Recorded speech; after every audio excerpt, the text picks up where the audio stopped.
नमस्कार। प्रकृति हमारी माँ है। वो हमें बहुत सारे समस्याओं से समाधान देती है, बहुत सारे संसाधन देती है, लेकिन कई बार प्रकृति अपने आप को रौद्र रूप में व्यक्त करती है, जिसे हम प्राकृतिक आपदा कहते हैं।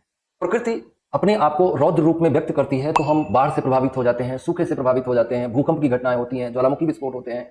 इन्हीं में से एक विशेष प्रकार की प्राकृतिक आपदा है जिसमें अधिक ऊंचाई वाले क्षेत्रों से भारी मात्रा में भूमि के अंश, भारी मात्रा में चट्टान, मलबा इत्यादि बहुत तेजी से नीचे की ओर विस्थापित होता है, जिसे हम भूमिस्खलन की घटना कहते हैं। जी हाँ, बिल्कुल आप समझ गए।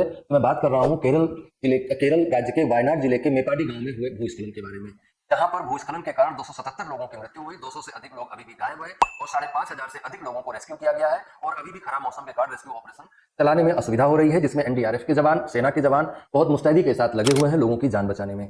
इस संदर्भ में ये जानना महत्वपूर्ण हो जाता है कि आखिर लैंडस्लाइड क्या है, लैंडस्लाइड क्यों होता है, उसका प्रभाव क्या होता है, उससे बचने के लिए भारत सरकार ने क्या क्या कदम उठाए हैं। और यूपीएससी एस्पायरेंट होने के नाते अगर आपसे ये पूछा जाए कि आप बताएं कि क्या प्रयास किए जा सकते हैं लैंडस्लाइड को रोकने के लिए। हालांकि हम जानते हैं कि लैंडस्लाइड को या किसी भी तरह की प्राकृतिक आपदा को रोका तो नहीं जा सकता, लेकिन उसके प्रभावों को सीमित करने के लिए हम क्या कर सकते हैं, तो आपको क्या सुझाव देने चाहिए, इन सारे मुद्दों पर हम इसमें चर्चा करने वाले हैं बिंदुवार तरीके से।